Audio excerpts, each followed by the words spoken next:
From the Studio 13 Studios in Splendora, Texas, Hank's Think Tank is brought to you by Quadvest. Quiet on set. Picture is up. All right, roll sound. Rolling. Roll cameras. Cams rolling. And 3, 2. Hey everybody, what's going on? And welcome to Hank's Think Tank. Good morning. It's Saturday. I've got Mark Hogan on my left. Howdy, everybody. Was that not good enough for you? That was great. Live from Splendora. It's Saturday morning. There you go. I was just Good. waiting for him to lead in there. And I'm give us awake a little now. bit more. All right, so I've got an interesting guest in here today, Wes Sagendorph, and he's with a company called T.A.C.T. I'm going to let him tell us what that acronym stands for and what he does. I think you guys are going to be surprised. I was, and this is some pretty interesting stuff. So we're going to take it away. Before we do, I wanted to let everybody know that we have a studio audience in here today, and that's something new that we're doing. So if you'd like to come in and watch us do one of these shows, get in touch with Mark Hogan, and he'll set it up, and we can have you in as a studio guest and an audience member. So welcome aboard, audience, and good to have you here today. And I guess we'll take it away. Mark, you got anything to start out with? No, Any I'm new ready. news? No big news except we were building the studio, and we got pictures of that coming up in the Funny Papers on Facebook, Instagram, and all your favorite places. Yeah, actually, I think we're about 30 to 45 days away from actually physically moving in. I can't wait. I'm looking forward to it. It's been a long road to hoe, man, for sure.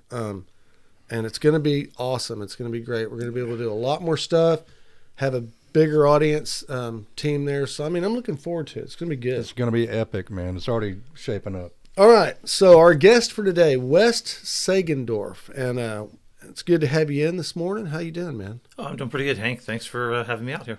Cool. So what does TACT stand for, T-A-C-T? So TAC stands for Trauma and Casualty Team, and we're TACT Houston.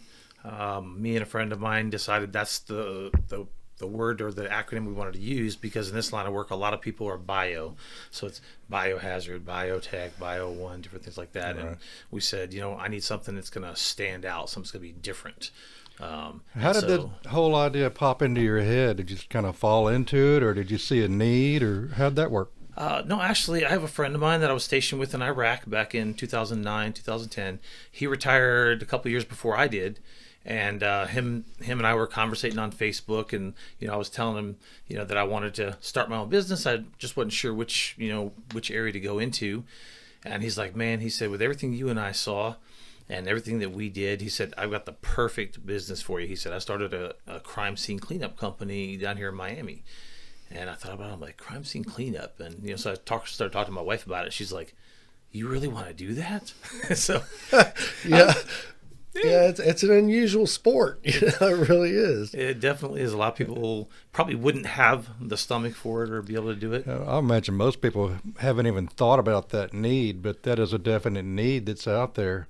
Because without you guys, hypothetically, if you have a crime scene in a house that's turned out to be a bloody mess, well, the authorities are going to come and they're going to remove the bodies or any evidence they may find after they clear the scene, and then it's up to the homeowner generally, right?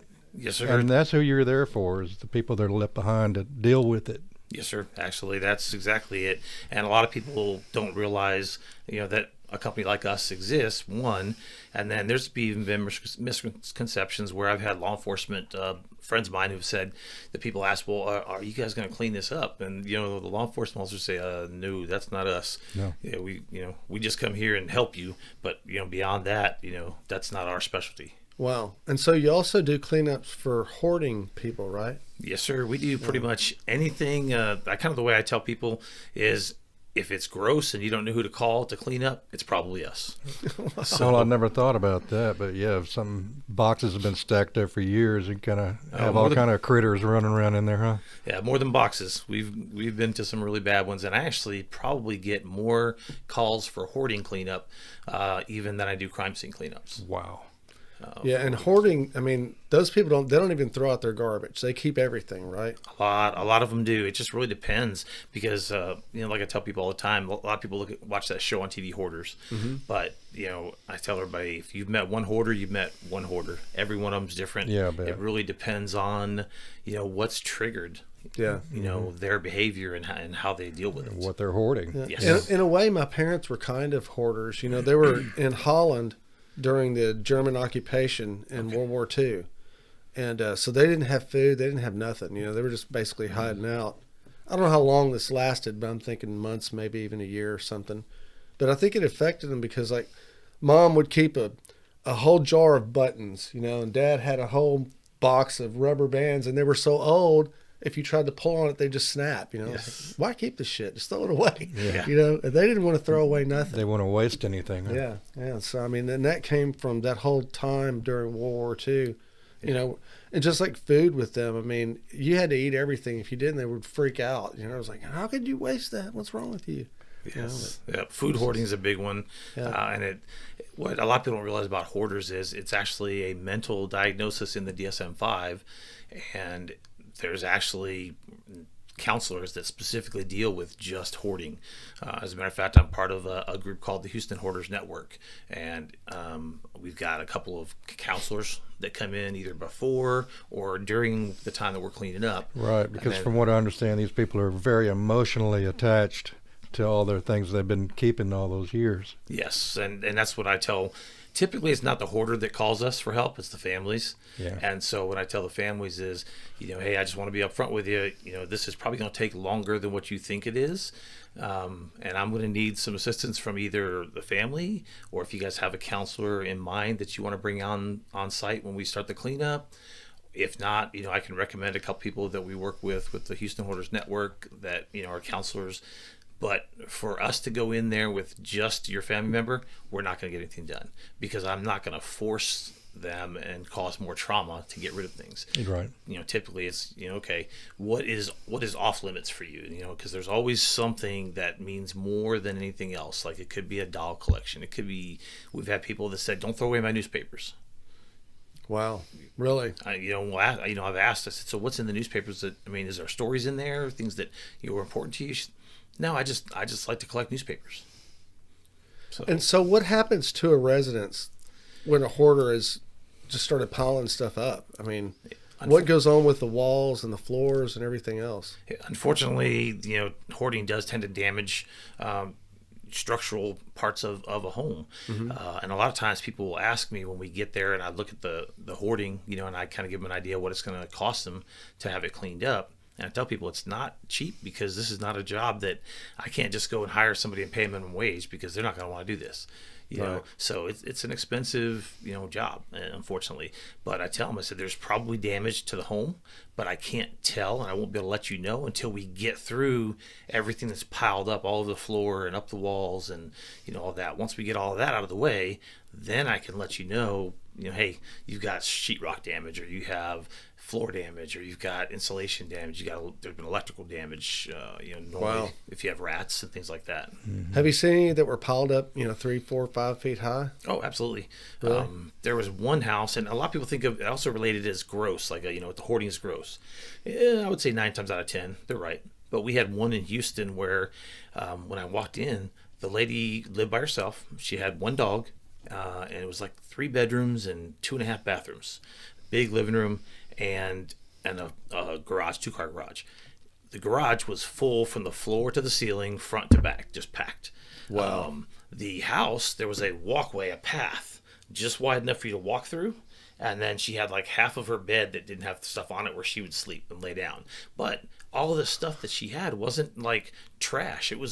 A lot of it was brand new stuff in boxes that she would buy because she would see it and she's like, oh, that looks interesting. I might like that.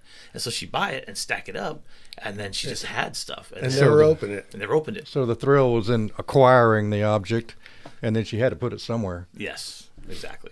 And so that one took us about 3 days to go through and clean up. But she really didn't have a choice because she was her company was moving her to Virginia, I think. And so she couldn't take it all with her, and she had no idea what to do. So we went through and we kind of helped her sort stuff out and get rid of stuff. And Wow. Did a lot of that stuff just get chunked, just thrown away, or? no, what I do is I typically, when I go in and I talk to the families when they ask me to come out, I say, the way I do it is I classify everything that is at a residence in 3 categories. 1 is trash. It's just not going to be any good for anybody. 2, it's keep. The family's keeping it. It's, because a lot of times, even if the hoarder doesn't want it, the family may say, oh, well, I remember that, dresser from when I was a kid. I want to keep that. I want to have it refinished. And then there's the donate. Because what I do is anything that's usable, that is still, a good object, I collect those and then I donate to like one of the big places that I take is there's a veteran ranch down in Liberty County, and there's a lady that runs this ranch, and she works with all the high schools in this area, and they build tiny homes for veterans, and she's got 100 acres. She brings, she'll bring the home out there when they finish it, and then they find a homeless vet that needs a place to stay, and then she has her rules. They move in, and then what we do is we bring furniture and clothing and household goods and anything that's of value, and she's got a big warehouse, and then when the veteran comes down there, if they don't have anything, she lets them walk through and pick out the stuff that's going to go in their house. Well, that's cool. But you must go through a lot of time and material to deem that safe for donation. Absolutely. And a lot of times it's it really depends. If it's something that's just like some missing or odds and end plates and things that are dirty and stuff, a lot of times we're just going to chuck that stuff. But the stuff that I try to save is like furniture. If it's in really good shape, we'll try and save it. We'll clean it up. Me and my crew. Well, you mentioned clothing too, and I imagine that's a tough one. It is. A lot of times the clothing that we'll save is like, hanging in closets and things like that. So it's, still in pretty decent shape. And what she does is she's got, 4 or 5 washers and dryers, and she just throws all the stuff in, cleans it, and then, repurposes it and gets it ready. So from hoarders to crime scenes, what are some of the things you've run across with crime scenes? We had a crime scene where an individual had, crime scene, I guess, it's suicide.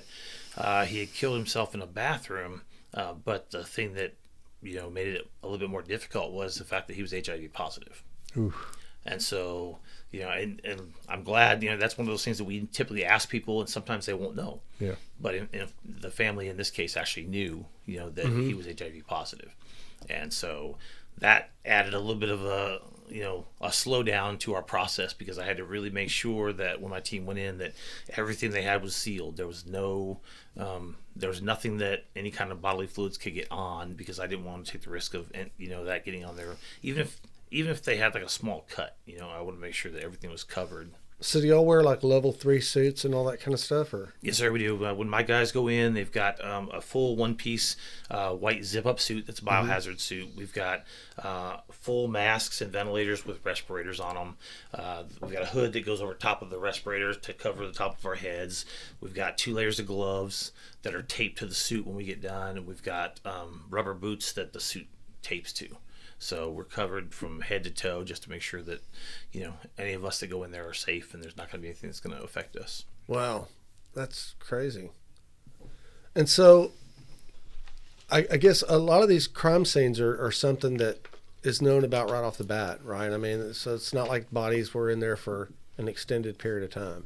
No, I bet that happens too, though. It does. Normally, the crime scenes are, we'll either get called by law enforcement, or we'll get called by a family member, because law enforcement goes there, they, do whatever they have to do for their investigation, and then they'll tell the family, hey, there are, some crime scene cleaning companies, and I've got some friends in law enforcement. They'll say, hey, one of them is a guy we know, it's called T.A.C.T. if you look him up on the internet. There's some other ones as well. And then they call us, and that's when we go down. And typically they want us to, especially if they live there, they want us to be there, hey, how fast can you get out here? Yeah. And so typically I tell people, if it's in the city of Houston, we can typically be there within 2 hours, because it'll take me about an hour to get from where I am, where my truck's stored, to wherever they're at. And then, another hour to get hold of my crew, especially if it's, the middle of the night. Wow. And so is there a big difference between like the suicides and the actual crime scenes themselves? I mean, it seems like there'd be... It really just depends on, like, we've had recently, which is kind of sad. We've had 2 in a row. The last 2 calls we've been to were homicide suicides. Where an individual killed a family member or a significant other and then killed themselves. Yeah. And so that gets to be a little bit worse because typically you're going to have a lot more damage and you're going to have a lot more of a spread. And the last one we went to, we had blood and bodily fluids on 2 floors of a townhome. Wow. 2 different floors. So, I had one team on the first floor working. I had another team upstairs with me on the second floor working. Yeah. Is blood hard to get out? Depends on what it is. If it's on a hard surface, we can normally get it out. If it's anything porous, like I tell people all the time, concrete. If it gets on if it gets on carpet rather, then we're going to treat the carpet to kill anything that's in the blood, and then we're going to roll the carpet up and we're going to get rid of it. There's just no way. You're not going to get it. Even if you got it out of the carpet, it's still going to smell, because the thing that people don't realize until I show them is we'll peel the carpet back and they'll look at the padding and they'll say, oh, it's through the padding. I'm like, it gets worse than that. And then I peel the padding back and show them. They're like, it went all the way to the floor. Wow. And so we have to scrub so we peel everything back, and then the concrete subfloor, we'll have to scrub it with a big machine and our proprietary chemicals. And once we do that and we've gotten most of it out, we have to let that dry. So we put dryers on it, and then we'll put a coating of basically like a substance that we roll on like paint. Like a sealer? Like a sealer, and it basically seals the concrete from odors and from stains so that you can't see it. Okay. And then they have to let that dry for 48 hours is what I pretty much tell them, and then from there they can go and have any kind of flooring they want put down over top of it, and they won't have to worry about the smell coming back. And after you're done, do y'all use like luminol and stuff like that to make sure it's all gone? And it kind of like luminol, but it's called an ATP tester. Okay. And so it's an electrical tester, and it's got strips that actually we have to refrigerate. So I have to keep them in a refrigerator until we use them. So I pull them out and I put the strip in there, and then we'll run the strip on the ground and then put it in. We test it, and the ATP tester will tell me if there's any kind of contaminants still. And there's certain levels that we're looking for depending on what I'm cleaning up, whether it's feces and urine, whether it's blood and other bioproducts. Wow. Okay. So what about people that die of natural causes and just don't have like relatives and stuff like that, and end up being in their residence for an extended period of time? I've heard from some, I don't remember who told me, somebody said that people actually will liquefy after a period of time. Is that true? It's absolutely true. Nasty. It can be. It depends on. Just think, Mark, you're going to liquefy one of these days. It's been good, folks. We do get, Houston's a big city, so there's a lot of people of all different ages, and right, and a varying demographic too. Yes, and we do get calls. I would say probably at least once a month for an undiscovered death is what we call it, or decomposition. Yeah, and so it just really depends. But a lot of times people can be in their homes for, I think the longest one that we've ever had that we cleaned up was 3 weeks. They were in their home for 3 weeks. That had to be bad. It was. I'm actually kind of glad I wasn't there to see the body when the coroner picked it up. Yeah. Because what we saw there was bad enough. Yeah. Really. And so, and the family that actually called us when we got there, the family was like, we can't even get onto the front porch. They said it's that bad, and then they're like, is there any saving our house, or are we gonna have to, actually bulldoze the house? And I was like, no, you can save it. We'll get rid of the smell. I said, I've never had a smell yet that I couldn't get rid of. With one house, I couldn't get rid of the smell, and that house, because it was completely full of black mold, and I told them there's no way to save this. You have to bulldoze it. Yeah. And so what? I mean, you start with a shop vac or what? What do you start with? It seems like you got to start somewhere. You do. You do. Typically, the first thing that we'll do once we're all suited up is we'll go in and we'll start spraying everything down with. We have a proprietary blend of chemicals that a chemical engineer came up with for us, and I've got 4 different chemicals, and because we don't want anybody else to know what they are, I lovingly call them chemical A, B, C, and D. Works. So chemical A and B basically work together to break down the any kind of toxins in the blood. It breaks down the actual clotting effect of the blood, so it kind of makes it to where we can clean it up easier. So we'll go through and we'll spray everything down with chemical A and B. If it's a small scene, we've got squirt bottles. If it's a larger scene, I've got actual backpack sprayers that we use. Wow. We can go through the house and we can just use the backpack sprayers. So we'll spray everything down, and then anything that's semi-solid that we can pick up, we'll pick up with either, just standard brooms and dustpans, or we'll pick it up with it's a commercial vacuum that's got a HEPA filter in it. Yeah. So it filters, and gets rid of any of the smells and that sort of thing. And then other stuff that's more liquefied, we got a couple different ways we can do it. We can either, wipe it up with, paper towels and get the most of it up to where we can start actually scrubbing. Or if we don't want to do that, we can use the shop vac and switch it to wet, and we can actually, clean it up that way.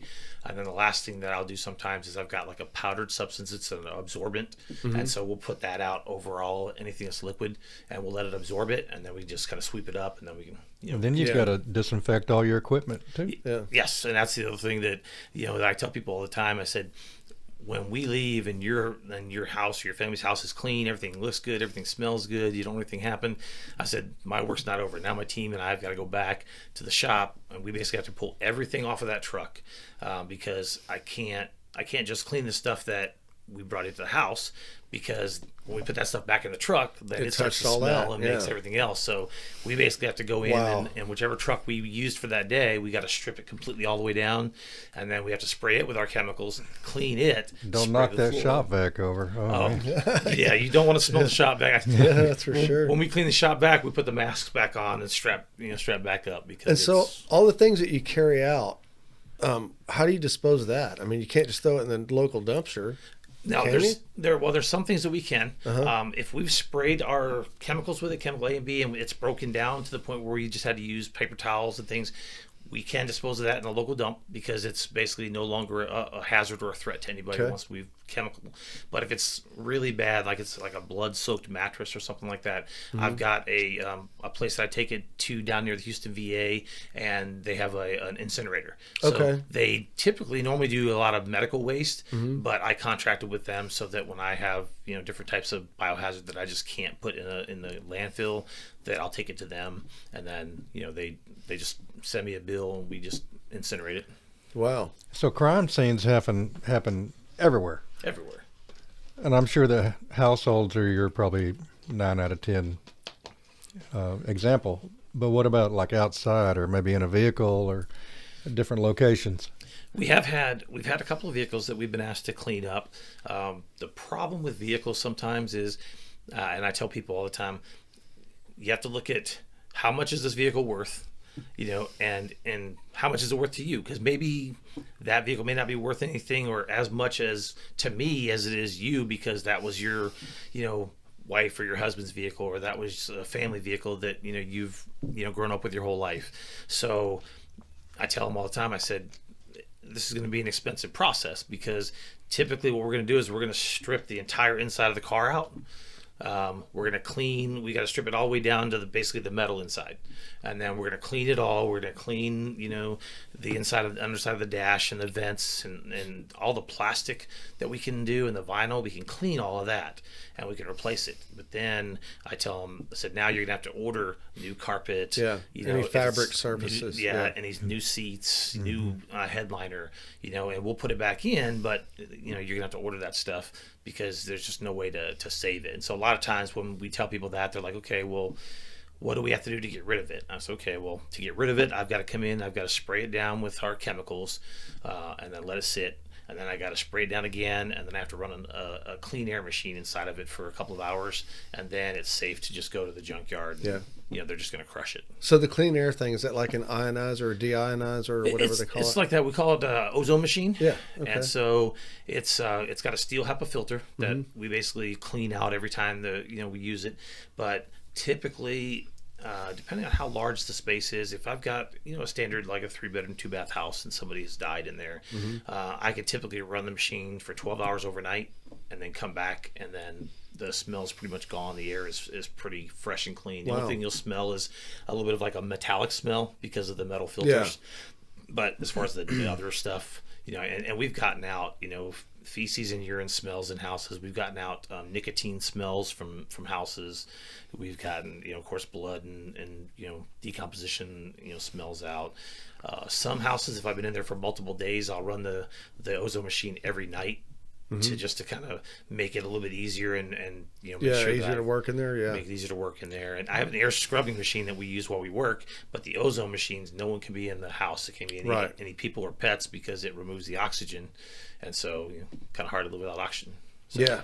Well, do you do any like chemical spill problems? Because I've got a lead on a good job for you in Ohio. we actually have gotten a few calls about chemical cleanup. There was a chemical plant down in Houston that had a lye spill. Apparently one of their guys was on a forklift and he punctured one of the containers and didn't realize it, and so he spread lye all over one warehouse floor, out onto the street, and then over into their other warehouse floors. So we went out there with chemicals, and we treated the ground, we scrubbed it, and then we basically used a pressure washer and washed it to an area where we had our absorbent material lining the edge of the street, and we would spray it down into that material, and then we cleaned it up and hauled it away. Wow. I didn't know y'all could do that as well. We've done drug lab cleanups. We've done Like meth lab cleanups? lab That's got to be cleanups. rough. Those are a little bit rough. Plus, you got to really be careful. I mean, there's a lot of volatile stuff, sometimes in there. So you got to make sure that you're separating, all the chemicals and your own, basically. What we do is, like, if I've got a jar with some kind of chemicals in it, I'll use my absorbent powder, and we'll fill it, with powder completely, let the powder absorb it, and then I tell the guys, if we're not sure what substance was in there, then it's going to go in a separate bag by itself, and we're going to bag it up. And then that kind of stuff we do take to the incinerator because I don't want to throw that kind of stuff in a landfill somewhere. So what would you consider the worst smell? Would it be decomp, or would it be like urine and feces for an extended period of time? Or that's actually kind of tough. To me, I don't mind the decomp as much because we're wearing respirators and things like that, and I can clean up a decomp smell, in a day. Hoarding smells, especially if there's animals involved, like probably if we get 3 or 4 calls a month, at least 1 or 2 of them are going to be from animal hoarding. So this dogs and cat urine and feces all over the house. Those are a lot harder to get out just because it's probably been there for a while, and in most cases, we've kind of seen it. And so it takes several days of running the ozone machine, and you're in there for 2, 3, 4 days. And so you're constantly, wearing the mask. And then even when we take our masks off, when we get up to the truck, you can still smell it because it gets onto your suit and stuff, So, what I tell the guys is, hey, we'll take a couple breaks, and then at lunch, we'll come outside, we'll peel the suit off, we'll spray it down, put it in a bag, seal it up. And then when we come back after lunch, we'll put a new suit on. And then I can't imagine doing this job and going to lunch. a lot of people have said that it's kind of let's go clean up a crime scene and then have Mexican food. It's got all the same colors. It's that's horrible, man. I had to run an AC job at the Harris County morgue years and years ago. Really? And yeah, it was a sad thing. But I was working on the air conditioning, right?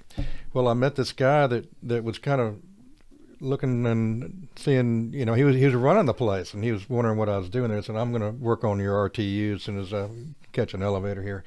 Have you ever been here before? I said, well, no, because they had a crew that worked there. A guy called in sick. Okay, Hogan go out there and take care of that. And I said, no, I haven't. He goes, well, you want to look around? Kind of, yeah. And so he's walking me around in the place, and it was like a train wreck. You can't quit looking, know? Yeah. And it's really interesting, and thank God those people do that job. But it was a rough day for me, and it kind of stuck with me. But the smell that I remember, I said, what is that smell? And he goes, oh, that's not the bodies. That's the formaldehyde and the chemicals that we use to clean up. And that's just about as bad as anything else, man. It is. And I felt like I couldn't get that off of me the whole trip home, Yeah. Yeah, I would think it'd stick to your skin. I was depressed for 2 days after that. Really? Just because I wasn't used to being around that much death. Yeah. So were you drinking a lot? Yeah, I drank a lot. And in fact, like you said, I'm going to be liquefied. Eventually. Yeah, eventually. Yeah. Eventually, I think we're all going to be liquefied. Turn into rum. Yeah, probably so. I'm sorry. At Y'all go ahead. At least a good flavored rum. Yes. Yeah, coconuts. All right. I think I'll pass on that room. Yeah, there you go. So, on crime scenes, my big question is this: have you ever found any evidence that the police missed? We actually have. We had one scene where we found evidence. It was a double homicide and a suicide. Mm-hmm. And the police had been there, and we got there like maybe 2 hours after law enforcement had cleared the scene. Because when people call me, that's the first thing I ask them. I said, "Hey, has law enforcement been there? Have they cleared the scene?" Because if they haven't cleared the scene, there's no sense in me coming out there with my crew because we're just going to be sitting. Yeah, and you can't move anything. We can't do anything. We can't. Right. We can't even go in and look. And so I was, asked that. And then normally we don't have contact with law enforcement. The only way I get contact is if maybe one of them calls me and says, "Hey, Wes, we got, this going on down here. Would you come out and help the family?" I'm like, "Yeah, sure." And so it depends on, who was there. A lot of times they'll leave their card. And so the one incident, we were sitting there cleaning, and one of the guys lifted up one of the couches, and, he was like, hey, Wes, I hear something rattling. I'm like, "What?" I said, "It's probably some change or something in there." He's like, "No, I don't think so." He said, "It's coming from over here in the corner." So we looked, and I was like, "That's a bullet hole at the front of the couch." And then so we ripped the lining, and one of the bullet fragments was inside there. Wow. And so I said, "Stop, don't touch it. Leave it where it's at." I took a few pictures, and then I called the detective that was on the card, and he was like, "Really?" I was like, "Yeah." He said, "Did you guys touch it?" I'm like, "No." I said, "We probably moved it around with the couch, because we were trying to spray the couch and move it around so we could get ready to wrap it." And I said, "But we didn't touch the fragment itself. It's still in the same condition. We've taken some pictures." And he's like, "Okay." He said, "I'll be there in like 20 minutes. So we just kind of left that part of the room and went and worked on something else. So it's normally, something like that. We did find a casing in a wall one time that, for whatever reason, I don't know why law enforcement overlooked it, but. Wow. And so I guess you turn all that kind of stuff in, huh? Oh, absolutely. Yeah. Definitely. How long y'all been doing this? I started this company December of 2021. But I did, when I first thought about doing this, I went down to Miami and I worked with my buddy for about 6 months. And then, of course, my whole military career was law enforcement, and I've got degrees in criminal justice and forensic science. So I've got quite a background in, all this type of stuff. Sounds like it. Yeah. So I know blood's probably hard to clean up, at least get it all out. Yes. But what about other like brain matter and stuff like that? Is that just as bad or? No, actually, believe it or not, it's not quite as bad because, it's, I don't want to make people sick or gross people out, but it's kind of chunky. So, you put some powder over it, you spray it, and then you just kind of sweep it up. But the blood, a lot of times it is a lot worse to get out. And it really depends on the surface that the blood's on and, what happens with it. And a lot of times you got to be careful because, for instance, if I see blood that is run across the floor and it looks like it ends at the door or the wall, more than likely I'm going to have to cut the wall. It's pull inside the floor that wall. back, and it went down into the cracks. The worst one we had was it was a murder-suicide, and the lady who was murdered by her significant other, where the police found her was laying on like a mantelpiece of the fireplace. The problem was it wasn't like a built-up mantle like, the old style. Right. This was a flat, smooth mantle that had big tiles, and the tiles were like that thick, and they're just huge. And so once we got the surface stuff cleaned up, my son and I were looking down there, and he looked at me. He's like, "Dad, there's no way." He said, "We have to, tear the stuff out." Gotta pull it out. Yeah. But the people that had died there, they were renting, and so it just happened to be that the lady next door had, when my supervisor had gone out the door, my master tech, he went outside, and she asked him, how bad it was. We kind of knew the people that lived there a little bit, and he was saying, "Well, it's definitely not a great scene. You probably don't want to go in there." And then she's like, "Has anybody notified the owner?" And he's like, "Oh, you know the owner?" And she's like, "Well, yeah, we've been friends. Would you mind calling her and getting her on the phone so we can talk to her?" And when I talked to her, she didn't know what had happened. And once I told her, I told her who we were, and I told her, what was going on, then she looked, she was telling me, is there any possibility that that's underneath those tiles? I said, it's very, very real possibility. I said, but, I didn't want to rip up, somebody's home without, checking first to see, because this is going to cause, you're going to have to replace it. You're not going to be able to put these tiles back, and you're not going to be able to put these pieces of wood flooring back that I have to take away. You're going to have somebody come in and actually redo that part of the floor, that part of the fireplace. And she was like, if there's any chance it got anywhere under there, she said, tear it out. She said, I'll have somebody come in and redo everything. And it's kind of lucky we did, because once my son and I got one of the tiles to break loose, because they're so thick, you can't hit it with a hammer and it just breaks. They're so thick. Once we got one of them up and we started pulling all the tile one at a time, you flip them over, you could see blood all over underneath the tiles and stuff. And if we hadn't have looked at that and seen it was down inside there, we could have got the place smelling great. And then after we left, a day or two later, it's going to smell like decomposition again. So blood on its own will start to smell like decomp, right? Yes. I thought that took flesh to make it happen. No, you can actually smell the blood, and it'll first start smelling like an iron kind of smell, and then after a while, you'll actually be able to smell like, a little bit of it. It's not as bad as decomp, but it's still got a really bad smell. Pretty funky. Yeah, and you definitely don't want to be in a house with that kind of smell. I mean, I couldn't imagine moving into, if she had a new renter, moved to that place, and then a couple days later, they're going, what is that smell? Yeah. I bet when you're hanging around a party or something, you're meeting new people, and the question comes up, so what do? You just blow their head right off with your answer, don't you? So. It is sweet. I get a lot of people going, there's some people like, they're really interested. They're like, oh, what? That's crazy. What do you, what kind of stuff do you see? And then I got other people say, ooh, no thanks. Yeah, I'm out of here. Or, I'll have somebody that'll ask me, hey, man, do you have pictures and stuff? Oh, other people are like, oh, I don't want to see it. Don't show me. I don't want. But we do have to take pictures, because typically, if I'm building an insurance company, they want to see before and after pictures. Sure. So I've got to have those available to be able to send to them. Are there retention laws? Do you have to keep any of that kind of stuff? No, don't have to keep any. As long as law enforcement said that the scene was clear and there's nothing they needed, then at that point we can clean it, decontaminate it, and get rid of it. Yeah. I guess, so none of that evidence has ever been requested for a case, though, has it? No. No, the only before shots or any of that? The only thing that I ever had was, there was a, it wasn't like a crime, so to speak. There was an individual who bought a house, and it was new construction, and he had been in there like 6 or 8 months, and he was suing the builder because he had said there was something wrong with the floors and the walls, and his attorney contacted me, and then the other attorney contacted me, and I said, I can go in there and just be, I'll be straight with you guys. I'll go in there and I'll tell you what it is, if it shows up on my tester. And the other guy wasn't real happy that started it, because when we went in there, the first thing I saw was he had like 8 bulldogs in these big cages sitting on the kitchen floor. And my first thought was, and I looked, some of them were male, I said, these dogs been spraying. Yeah. And sure enough, when I tested the areas around, like the edge of the walls, the doors, near the banister, and I reported that, hey, this is not from the builder, this is from your animals,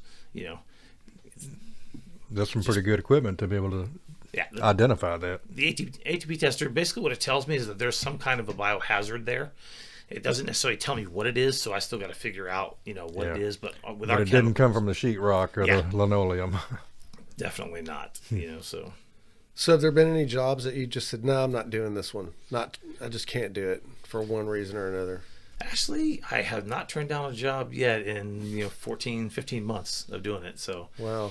The only thing that I always do is, you always kind of get that feel when you show up, if somebody calls you, and you're always wondering, okay, was this actually reported to law enforcement, or is something bad go on here? And now they've like, hey, let me call a crime scene guy, and he'll clean it up, and then they won't even know. Yeah, and I won't have to be scrubbing with bleach and keeping everything closed in the windows. And yes, exactly. So you always think that, like, you should require case numbers and stuff before you start. Say, okay, show me your case number, and we'll typically go. I've got some friends in law enforcement, so typically what I'll do is I'll call them. Yeah. If you get that feeling when you walk in, you're like, yeah, this doesn't feel right. Something's, you get the hair on the back of your neck standing up. It's like, let me make a few phone calls real quick. Blood all over the walls. Yeah, let me call your Harris County or your HPD or whoever the agency that owns that area is, and just ask, hey. To tell you, hey, I lost a tooth. I think it went down the bathroom drain. Can you check it out? Yeah, exactly. It's like, oh, yeah, you lost a tooth, but it doesn't look like you're missing any teeth. So I don't So on like gunshots and stuff like that, is there, from what I've been told, you'll find blood spatter in another part of the room where absolutely. Really, where it didn't even take place in a different direction completely. I mean, it just flies that far. It flies that far. We were actually doing one of the homicide suicides, and it was in a room that was set up as a, I guess like a gaming room, because the person that lived there had like this big, huge desk in the corner that spread all the way out, and he had like the gaming computers, like 2 or 3 of them, and he had like headphones and microphones and all kinds of stuff that used for gaming. And there was a couch in one corner, and there was a shelf, and that shelf had a bunch of like collectible stuff on it. And we actually found blood on the back side of some of the collectibles that were sitting on the shelf. Wow. So that's why I tell my guys, I said, when we go in and we start cleaning, I tell each one of them, I said, you're going to start here and you're going to work, to the left side. You're going to start here in this corner. You're going to work to the right side.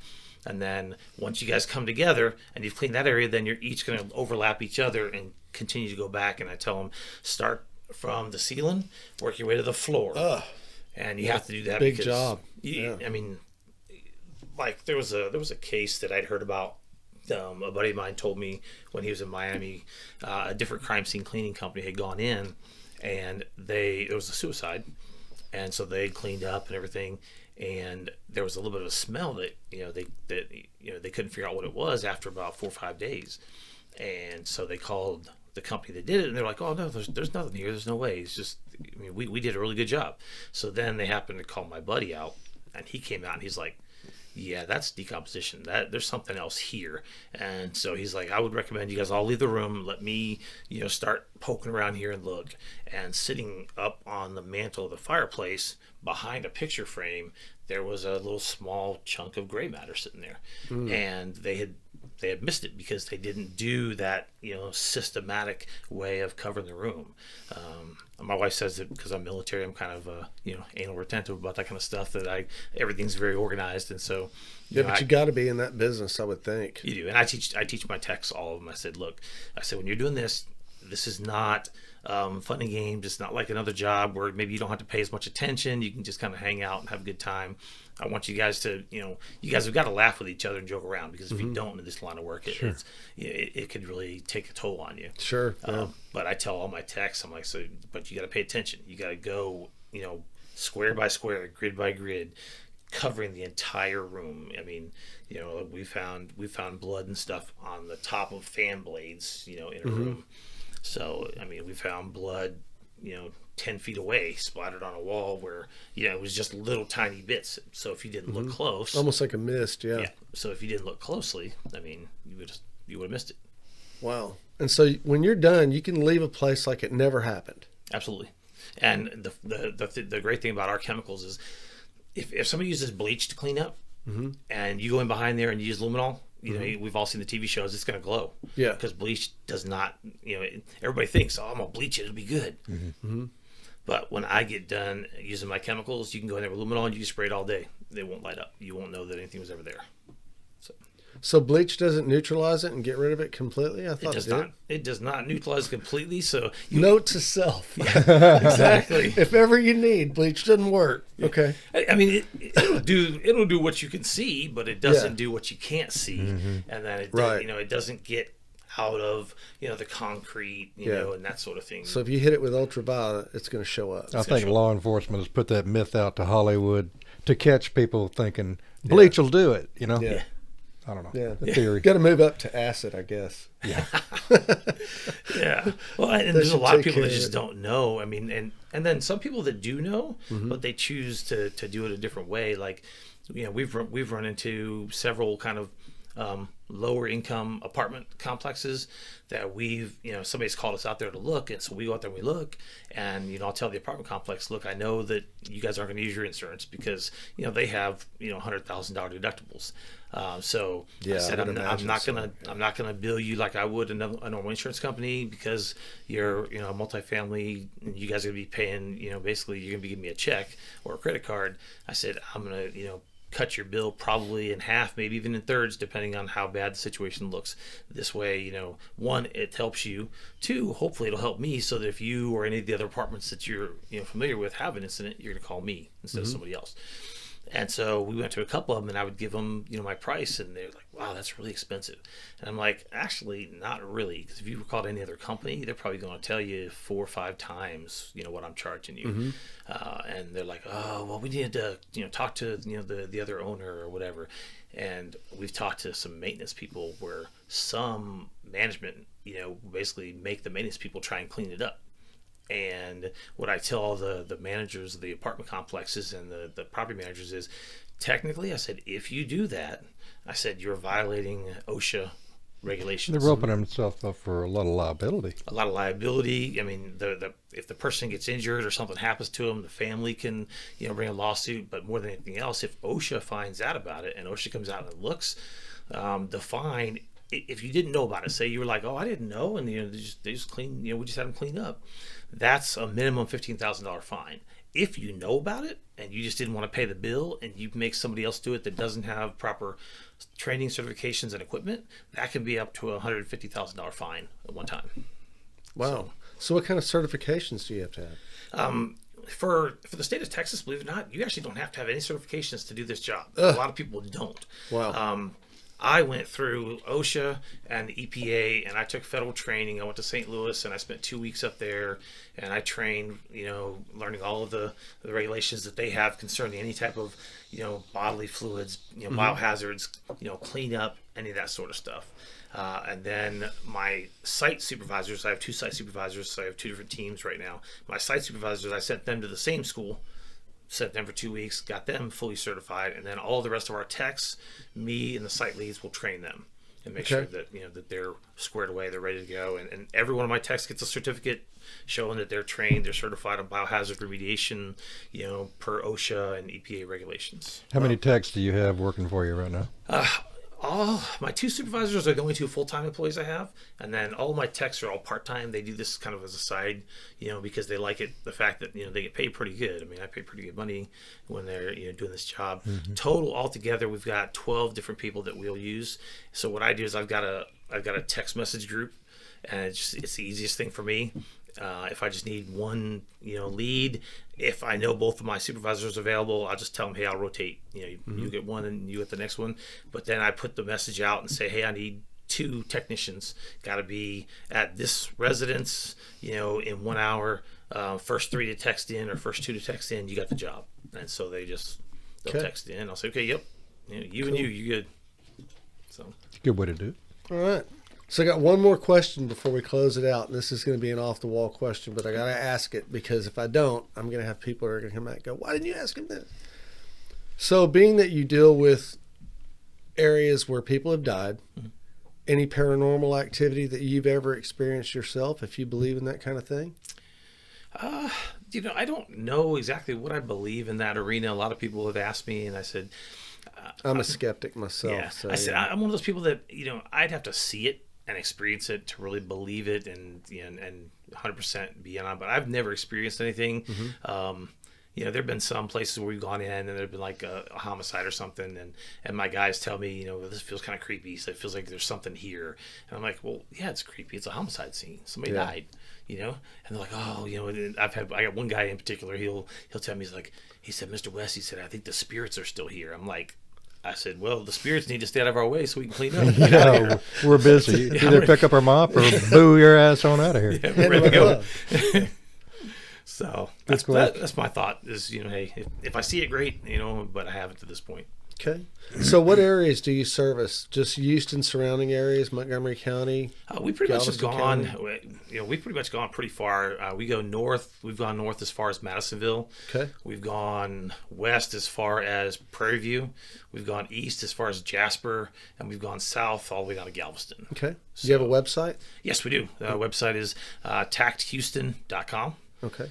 And when you go to the website, there's a place where you can put in your information, and it'll send it directly to my cell phone. I answer the phone 24/7, and I'll come out and give free estimates. And unlike a lot of contractors, I don't collect money from the citizens that I go out there to do, with the exception of hoarding. If it's like any kind of crime scene, as long as the individual had homeowners insurance, renter's insurance, I will bill them first, and typically they pay enough to take care of the bill, so the family won't have to pay anything. Okay. And you want to go ahead and put your number out there too, where people can call if they need to? Absolutely. If you want to call, it's only one number. It's 346-370-3130, and that's directly to my phone, the owner's phone, and I answer it 24 hours a day, 7 days a week. I'm used to being on call after 22 years serving the military. Nothing really bothers me at that point.